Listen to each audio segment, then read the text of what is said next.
Bonjour à tous et bienvenue sur Bouquin d'étoiles. Aujourd'hui, on va faire le book haul du mois de novembre. Et je crois que, non, c'est pas que je crois, j'en suis sûr, que depuis le début de la chaîne, au mois d'août, début août, c'est le plus grand book haul que j'ai fait. Donc il y aura de la BD, il y aura du roman, il y aura de la fantasy, du roman policier, il y aura du manga. Donc sans plus attendre, générique!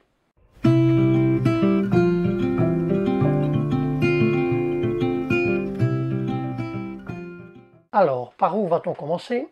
Tout d'abord, j'aimerais bien dire aussi que dans ma dernière vidéo que j'ai faite, qui présentait ma pile à lire pour le challenge de Endolin, en route pour le Nord, j'en ai déjà présenté 2-3. Au mois de décembre et au mois de janvier, je vais faire 2 lectures communes. Celle du mois de décembre, je vais la faire avec Charlotte au livre tricote et avec les chroniques de l'érable et du cerisier. C'est une histoire qui va se passer au Japon, un Japon médiéval au XVIIe siècle. On va suivre les aventures de Ichiro, qui est un enfant abandonné, qui va être recueilli par un samouraï et qui va l'éduquer dans la voie du sabre. Et puis à un moment donné, Ichiro va se retrouver seul sur les chemins, seul au monde, et on va suivre son destin. Donc ça c'est une trilogie. Le premier ici, ce sont le Masque de No, donc aux éditions Gallimard Jeunesse. Le deuxième lecture commune que je vais faire au mois de janvier avec Endolin, c'est de Samantha Shannon, Le Prieuré de l'Oranger. Là c'est une histoire de pouvoir, le pouvoir est aux mains des femmes, mais bon, ça parle de dragons aussi, mais j'en sais pas plus. Donc, et avec Endolin, on va faire la première partie, et je me suis dit que bon, on pourra peut-être bien acheter la deuxième. Donc je me suis procuré la deuxième partie. C'est le même livre, c'est pas en fait 2 tomes, c'est partie 1 et partie 2 qui sont faites en livre de poche. Donc voilà. Le livre suivant que je me suis offert, c'est le premier roman de Emilia Hart, La Maison au sortilège, aux éditions Les Escales. C'est un roman qui va parler de 3 femmes différentes, à 3 époques différentes. Cette époque s'étale sur plus ou moins 4 siècles. On a Alta en 1619, on a Violette en 1942 pendant la Seconde Guerre mondiale et on a Kate en 2019. Ça va parler des femmes, la résilience, la puissance des femmes, le pouvoir de la nature, et je dirais qu'à notre époque, c'est un roman qui vient à point, je crois. Ensuite, je me suis procuré Témoin muet d'Agatha Christie. Le seul roman que j'ai lu d'Agatha Christie, j'étais haut comme 3 pommes. Non, je crois que j'étais en secondaire. C'était une lecture imposée. C'était Les 10 petits nègres. Je m'en souviens plus du tout de quoi ça parle. Je devrais certainement le relire, parce qu'à l'époque, ça m'a pas... déjà, lecture imposée, c'était pas ça. Et depuis, je n'ai plus jamais lu d'Agatha Christie. Donc, on se remet, on met le pied à l'étrier, Agatha Christie, donc, ici, Témoin muet, au livre de poche. Ensuite, le prochain livre, et je l'ai ici dans mes mains depuis à peu près 2 heures, j'ai été le chercher tantôt à la librairie, avant de starter la vidéo. C'est un manga, donc à mon avis ceux qui me suivent savent de quoi je parle, édité aux éditions Delcourt Tonkam, un manga de Shimada Yoshishi et de Ishikawa Saburo. Moi ici je l'ai pris en édition double, Une sacrée mamie, tome 1. C'est un seinen, tranche de vie. On va parler ici d'une maman qui habite et qui travaille à Hiroshima. Et à un moment donné, elle va se rendre compte que, habitant tout seul, c'est pas évident de subvenir aux besoins de ces deux garçons. Donc elle va en garder un et elle va confier l'autre à sa maman. Et donc le petit Akihiro va se retrouver chez sa mamie, en campagne, au Japon. Et il va s'en suivre plein d'aventures. Et puis on va voir comment cette mamie, qui n'est pas non plus milliardaire, va se débrouiller avec son petit-fils. Et ça va être, je crois, génial, vraiment génialissime de lire ce manga. Ensuite, après le manga, je vais vous présenter les BD. Les BD, je ne les ai pas achetés, je les ai loués à la bibliothèque.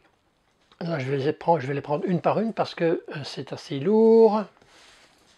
Je vous montre. C'est un Game of Thrones, le Trône de Fer. Je ne savais même pas que ça existait en BD, de George R.R. Martin. Ici, c'est scénario de D. Abraham et les dessins de T. Patterson. Donc ça, c'est le premier. Je crois que je les ai mis dans l'ordre. Premier, deuxième, troisième, quatrième. Il y en a 6 en tout.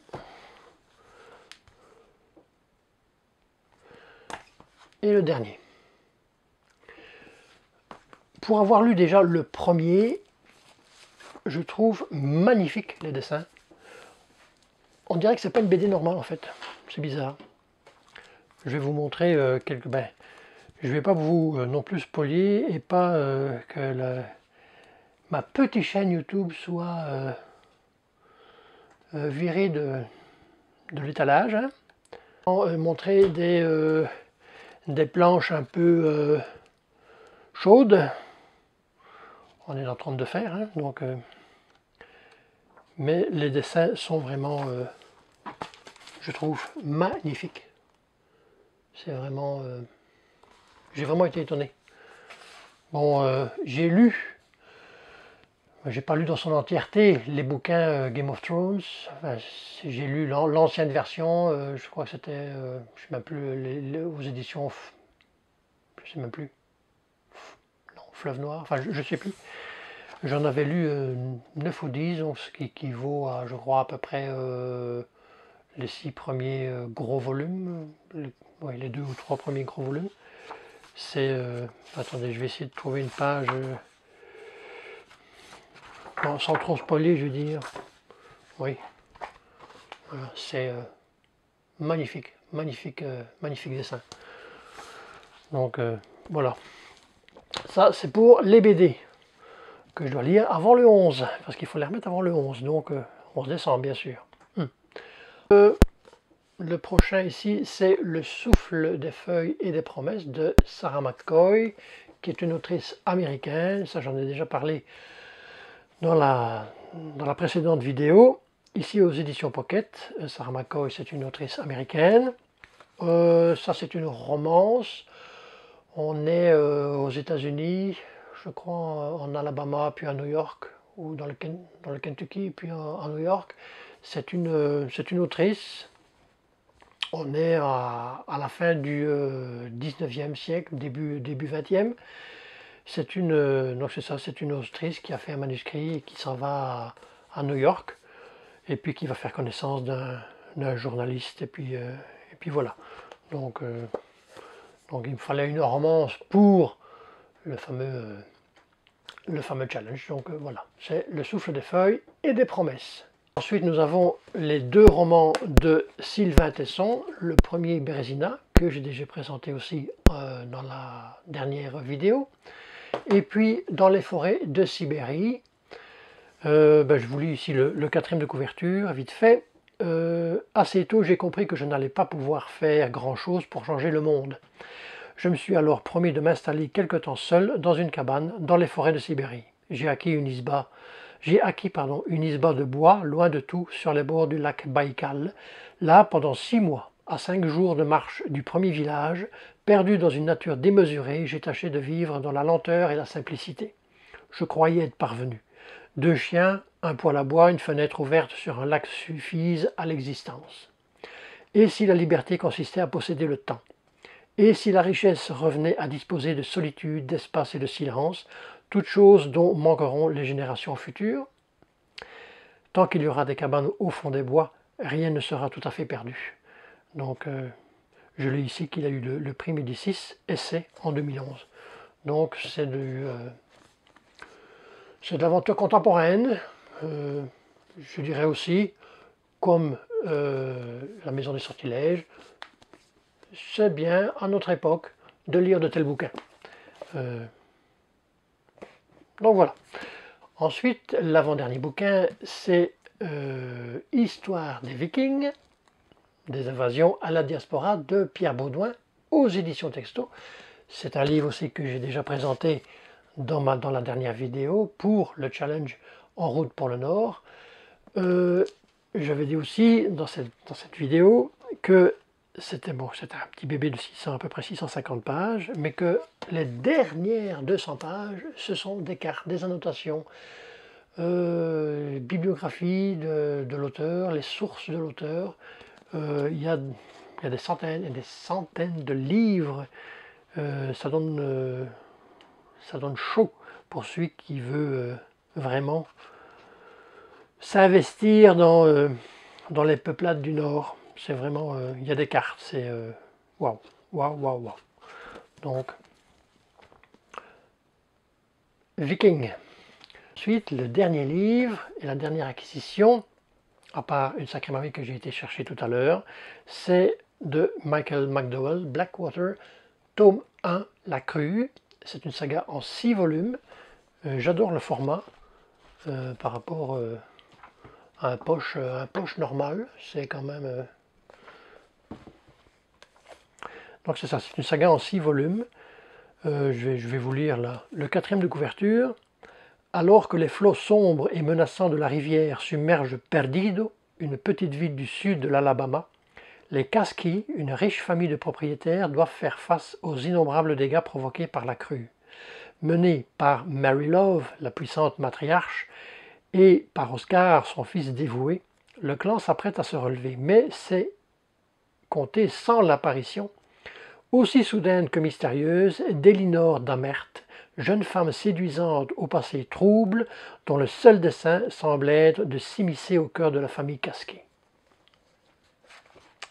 Donc, je crois que c'est du fantastique.